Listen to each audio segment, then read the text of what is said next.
In this episode, I'm going to show you how to check your values in Photoshop. Let's check it out.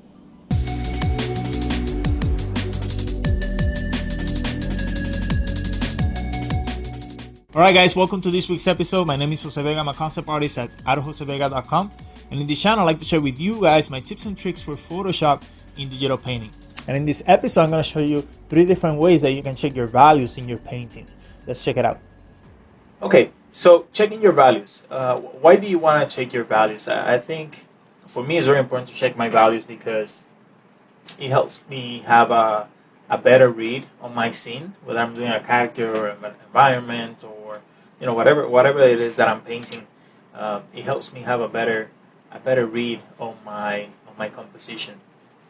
When I'm working in color, it's really easy for me to get lost in the colors and get lost with adding too much color or very little color, and forget about my read in my black and whites. So I'm going to show you 3 different ways that you can check your values, but out of the 3, the last one I'm going to show you is probably the most efficient one, and for me is the most convenient and easiest to set up. So let's start with the first one. So let's say you're working on your scene and you're adding colors already, and I want you to pay attention to my layers window here, because one way that you can check your values is that if you add a layer on top of everything. So let's say you have this layer on top of your whole scene, right? And I'm gonna fill that layer with black, just like that. Now if I put that on saturation, now I can click on and off my layer and see it in black and white form here. Now, this is a very quick way, but again, it adds another layer to your scene. And if you have a lot of your layers, it's a simple layer, but it's just it just adds an extra layer in there that to me could be distracting. So I don't like this method, but you can use it.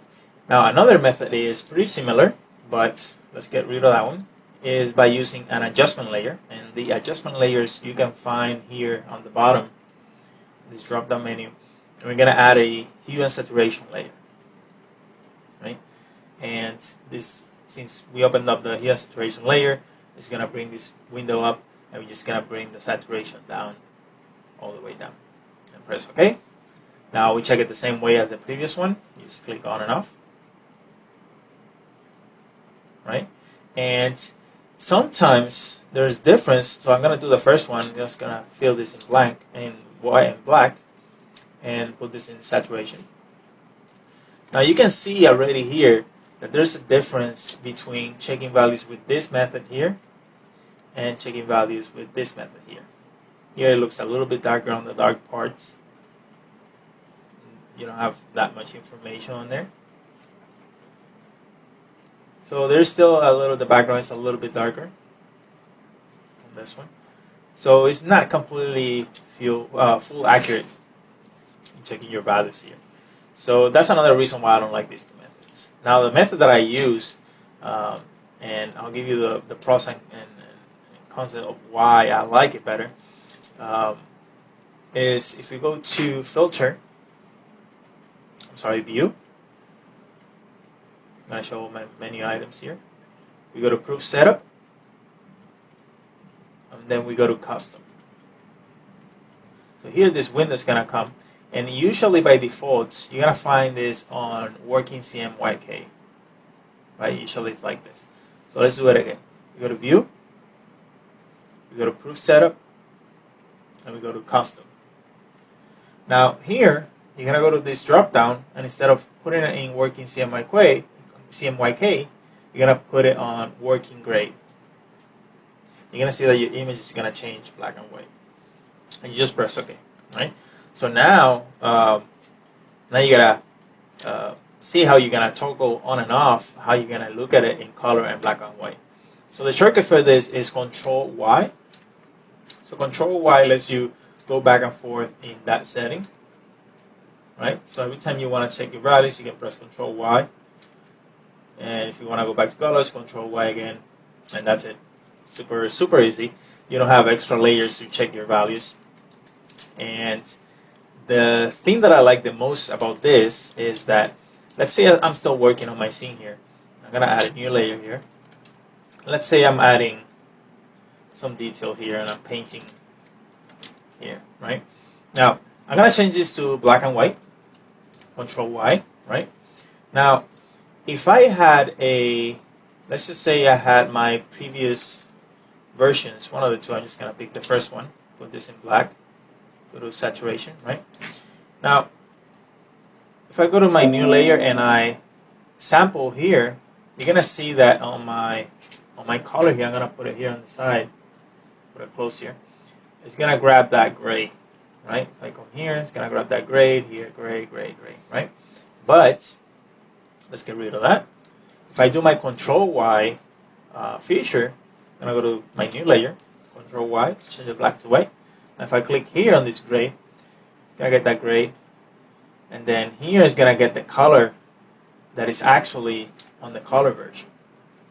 If I click here on the shield, the blue here, you're gonna see that it's grabbing the actual blue. It's not grabbing the gray that I'm looking at. So I can actually paint in color looking at it in a black and white form. So let's just say I am adding some details and I'm gonna grab here. I don't have to worry about the actual color that I'm grabbing. Just gonna grab here, that, and again add little details here. I don't really have to worry about the color that I'm picking because I know that it's working the same way as if it was working in color here. So I can actually work on it looking at it as a black and white form, but it's actually, before that noise, that was one of my dogs. It's actually, I'm looking at it in a black and white form here,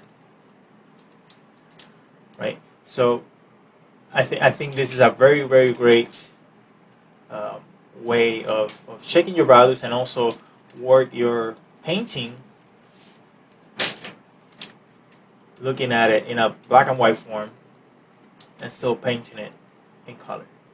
Right? So if I go back to my colors, I added all these little details, but I didn't mess it up with the grays that I was looking at. I was actually picking the color on the background. So that's why I like this one so much. Plus, I think this black and white is way more accurate in terms of the value of the colors than the previous two versions. So yeah, so that's how I check my values.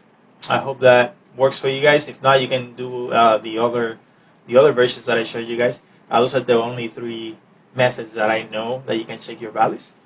And so yeah, I hope that helps. Alright guys, that's it for this week's episode. Real simple. I really hope this helps you guys in any way how to check your values in your paintings and concepts. If you have any questions about this episode, let me know in the comment section below so I can actually address it in future videos or in the comment section. And if you like the content, feel free to subscribe, hit the like button, and share it with your friends. I really appreciate it. I'll see you guys on the next one.